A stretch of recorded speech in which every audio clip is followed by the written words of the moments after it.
আসসালামু আলাইকুম, আপনাদের সবাইকে স্বাগতম ডার্ক সিক্রেটের নতুন আরেকটি গল্প নিয়ে। আপনি কি কখনো এমন একটি ট্রেনের কথা শুনেছেন যেটা একবার চলতে শুরু করলে আর থামে না? একবার উঠলে ফিরে আসার কোনো উপায় নেই। আজ আমি শোনাবো এমনই একটি রহস্যময় ট্রেনের গল্প যা আপনার গায়ে কাঁটা দিয়ে উঠবে। চলুন শুরু করি। শহরের শেষ প্রান্তে এক পুরনো রেল স্টেশন ছিল, যার নাম ছিল কালোছায়া স্টেশন। বহু বছর আগে স্টেশনটি বন্ধ হয়ে যায়, কারণ সেখান থেকে আর কোনো ট্রেন চলত না, আর যাত্রীর সংখ্যাও শূন্যের কোটায় এসে দাঁড়িয়েছিল। তবে স্থানীয় লোকদের মুখে মুখে ছড়িয়ে পড়েছিল এক অদ্ভুত কাহিনী। রাত 12টার পর এক ভুতুড়ে ট্রেন স্টেশনে আসে। সেই ট্রেনের যাত্রী, চালক, এমনকি কন্ডাক্টরও নাকি মৃত।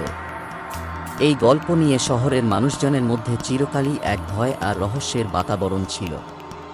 তবে রিফাত, একজন তরুণ সাংবাদিক, এসব কুসংস্কারকে কিছুতেই বিশ্বাস করত না।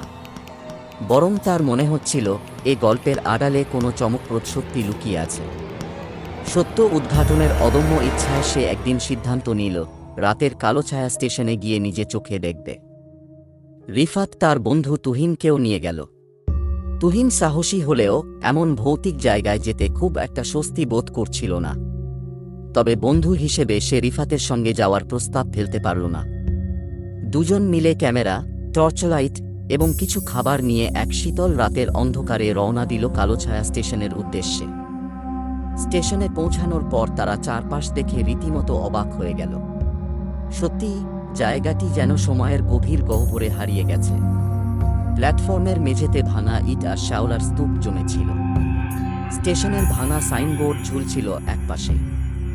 বাতাসে এমন এক অদ্ভুত গন্ধ ভাসছিল, যেন পচা পাতার সঙ্গে মিশে আছে মৃত কোনো বস্তু। চারদিকে কেবল অন্ধকার আর নীরবতা। কখনো সখনো ঝিঁঝি পোকার শব্দ শোনা যাচ্ছিল। তবে এক অদ্ভুত অনুভূতি যেন তাদের চারপাশে ঘিরেছিল। রিফাত এসব উপেক্ষা করে ক্যামেরা চালু করল। আমরা কালোছায়া স্টেশনে আছি, সে ক্যামেরার দিকে তাকিয়ে বলল। এখন রাত 11:30। আমরা এখানেই থাকব এবং খুঁজে বের করব ভুতুড়ে ট্রেনের গল্পের সত্যতা। তুহিন একটু অন্যমনস্ক ছিল। সে চারপাশে নজর রেখে চলছিল। হঠাৎ সে বলে উঠল, রিফাত, তুই কি খেয়াল করেছিস আমাদের ছায়া নেই? রিফাত চমকে উঠে নিচের দিকে তাকাল। সত্যি, প্ল্যাটফর্মের অল্প আলোয় তার আর তুহিনের ছায়া দেখা যাচ্ছিল না। কিন্তু সে বলল, এসব মাথায় নে না, এগুলো শুধু মনের ভুল। রাত ঠিক 12টায় হঠাৎ স্টেশনের পরিবেশ বদলে গেল। দূর থেকে একটা কুয়াশার মতো আলো এগিয়ে আসতে দেখা গেল। সঙ্গে সঙ্গেই একটা ভয়ঙ্কর শব্দ কানে এলো। সেটা ট্রেনের ইঞ্জিনের আওয়াজের মতো, কিন্তু তার সঙ্গে মিশেছিল অদ্ভুত এক করুণ সুর। রিফাত আর তুহিন আতঙ্কে জমে গেল। দূর থেকে ধীরে ধীরে একটা ট্রেন এগিয়ে এলো। কিন্তু সেটা কোনো সাধারণ ট্রেন নয়। ট্রেনের ইঞ্জিন আর কামরাগুলো ছিল মলিন ধূসর রঙের, যেন শতাব্দীর পর শতাব্দী ধরে তা জঞ্জালের মধ্যে পড়েছিল। ট্রেনের জানালা দিয়ে দেখা যাচ্ছিল ছায়ামূর্তির মতো কিছু যাত্রী।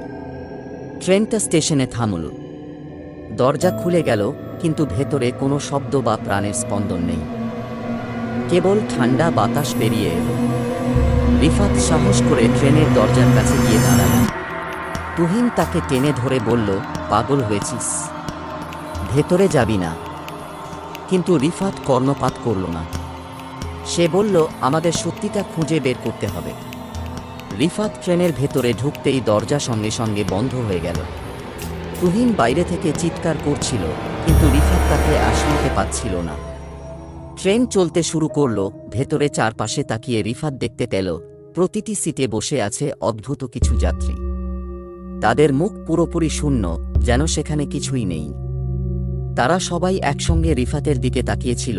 ট্রেনের জানালার বাইরে কোনো দৃশ্য নেই, শুধু কালো অন্ধকার। রিফাত বুঝতে পারল সে আর সাধারণ জগতে নেই। হঠাৎ ট্রেন থেমে গেল। রিফাত যখন নামল, তখন সে নিজেকে একটি ভৌতিক স্টেশনে খুঁজে পেল। চারদিকে কুয়াশা আর মৃত মানুষের ছায়া ঘুরে বেড়াচ্ছে। স্টেশনের ঘড়ি দেখাচ্ছে 12টা, কিন্তু সময় স্থির। কিছুক্ষণ পরে রিফাত অনুভব করল তার নিজের শরীরও বদলে যাচ্ছে। তার হাত পাথরের মতো ভারী হয়ে গেল। আর মুখের অনুভূতি হারিয়ে ফেলল ফিরে আসার, কিন্তু অন্য রূপে। তুহিন অনেক খোঁজার পর সকালে রিফাতকে স্টেশনের ধ্বংসস্তূপে অজ্ঞান অবস্থায় খুঁজে পেল। কিন্তু রিফাত তখন আর আগের মতো নেই। তার চোখ ফাঁকা, মুখে কোনো শব্দ নেই। সে শুধু বলল, ট্রেনটা আবার আসবে আমাদের নিতে। এরপর থেকে রিফাত কখনোই স্বাভাবিক জীবনে ফিরে আসতে পারেনি। শহরের মানুষ বলে, কালো ছায়া স্টেশনে যে একবার ঢোকে, সে আর জীবিত জগতে সম্পূর্ণভাবে ফিরে আসে না।